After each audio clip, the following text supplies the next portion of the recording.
with all of our friends. We are the P-Plods, seeing history unfold, eating yummy food and stories to be told. We're the P-Plods on an adventure grand. Yeah, the P-Plods all across the land. Another Van Other collective video. Hello and welcome to another Van Other Collective.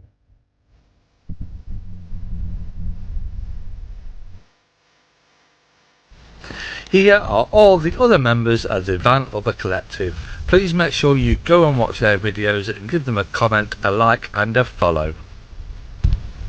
Their link is in the description on this video.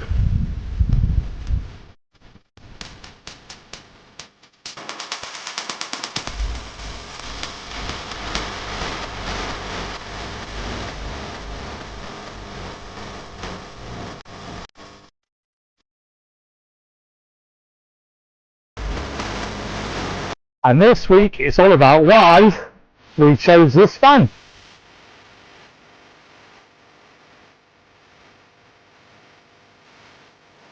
So the other true indoors, you've just got me today. Unfortunately, the past 3-4 weeks we've all been really ill with bad colds. I'm still sounding a bit rough. So today's topic for us is, why did I buy this motorhome? So in our case, why did we buy this van? So let's get answering it. So we have been looking for a van for about 2 years. We've been watching YouTube channels just like yours, if you've got one. And yeah, we decided that we wanted to try it. So we decided that we were going to build our own. Because there's 3 adults, it's quite difficult to get a van or motorhome that actually is big enough for 3 adults. But also one of them adults happens to have a disability.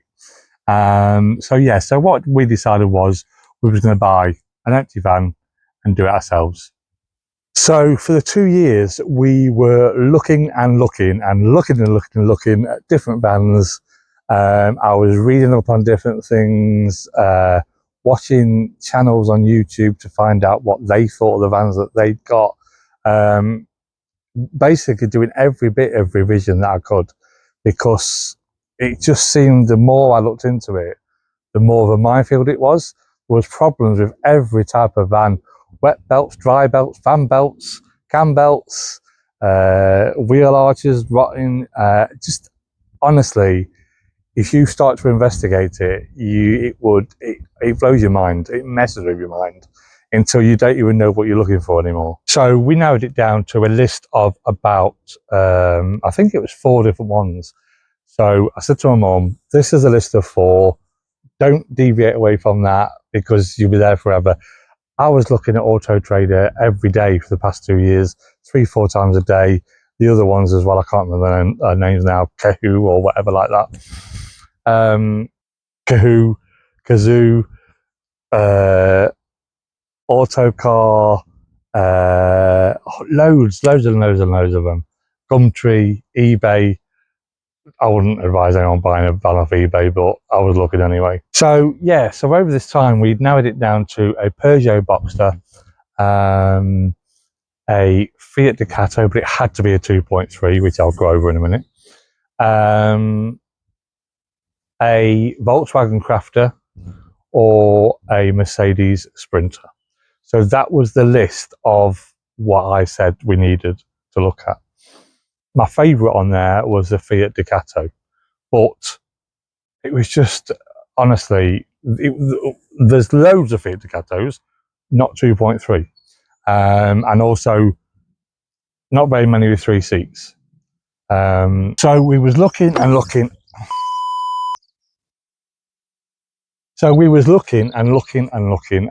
we just couldn't find a Fiat Ducato 2.3 that fitted in with what we needed. So in the end I said, right, we need to forget about the Fiat Ducato and try and find, my second choice was really a Volkswagen Crafter. But the problem is with that is that the price you pay for a Volkswagen Crafter was a lot higher than any other vehicle because you're paying for the name. So we found loads of Volkswagen Crafters and Mercedes Sprinters, but the mileage was just horrendous.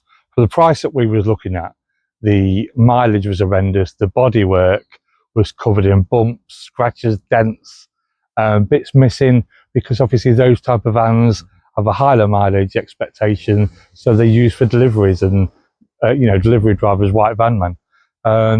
So in the end, I just ruled them out as well. Then I decided on the Peugeots. So the reason why the Peugeot was in there is probably going to sound a bit of a vain, if that's the word, type reason, is because I think it looks like a motorhome. So the Peugeot boxes at the front, along with the Fiat Ducatos, the insides are lovely, as in the dashboards and the Fiats as well, and they feel like cars. They don't feel like a white van. So that was one of the reasons why I decided. They had a good reputation. They didn't seem to last as long, but I thought, well, if we get one with a low enough mileage, because you can with the Peugeots, it would last us anyway. And I was looking and looking and looking all over for Peugeots, and we found loads that were lovely, but there was just something in the back of my head thinking, no, I wanted a Fiat Ducato. Just wait, don't rush into it.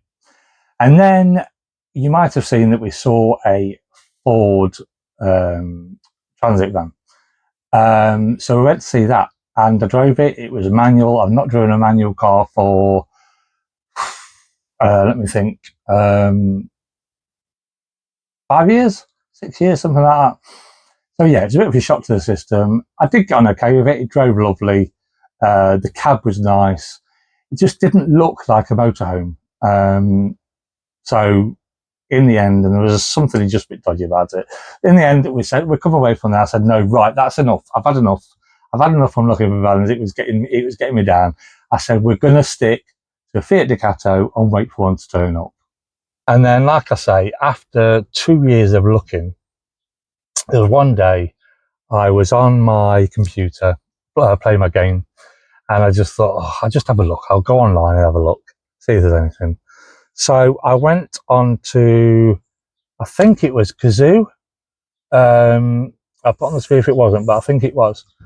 And I put in Fiat Ducato 2.3, expecting all the old usual BT vans to come up.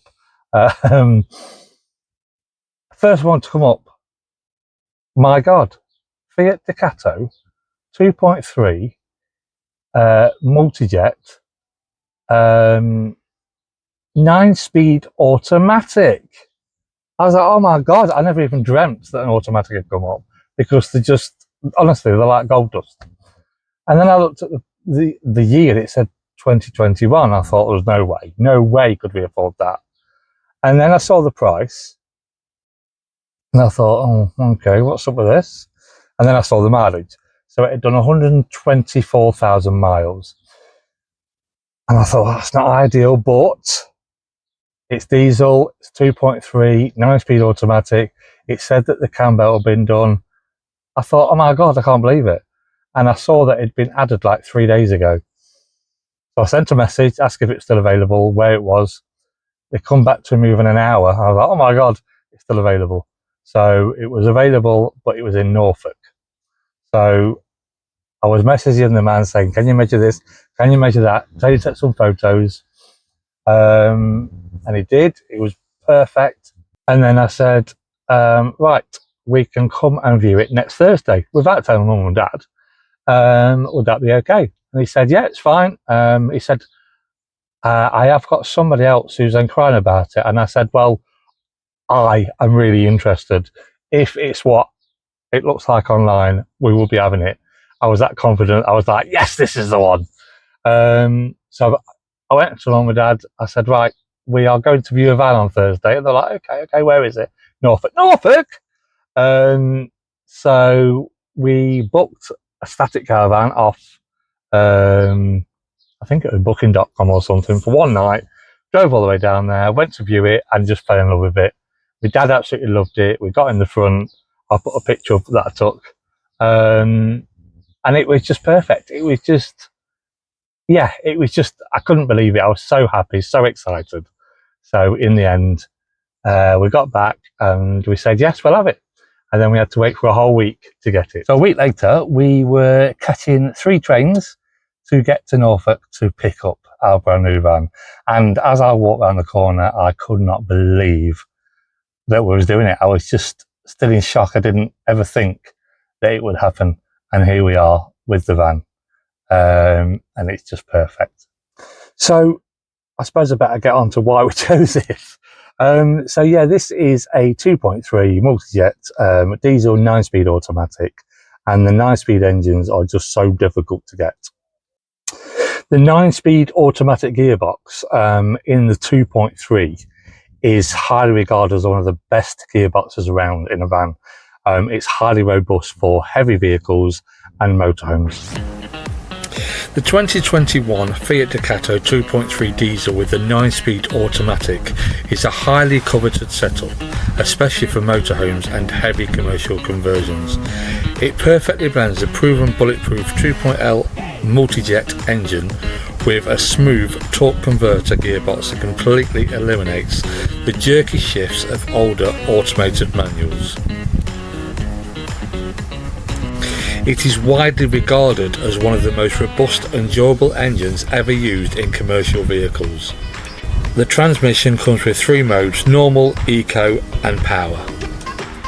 Despite the vehicle's large footprint, it typically yields a respectable 30 to 35 mpg.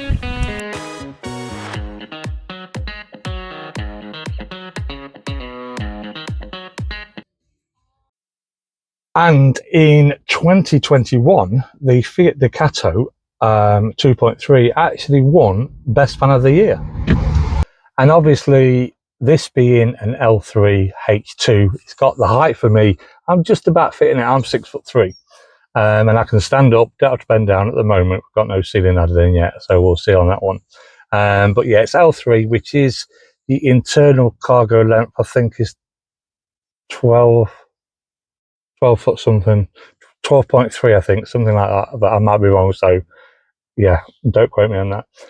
So it was perfect for us, and also with me being 6'3", again, I'm not sure exactly by how much, I think it's only inches, but the Fiat Ducato is actually wider than most white vans. And again, you'll see in my conversions that I've on purpose left out some of the wall panels just so we can make use of that wideness in the van. Thanks for watching on this one. See you again next month for our next Van of the Collective vlog. Don't forget to check out all the other Van of the Collective members.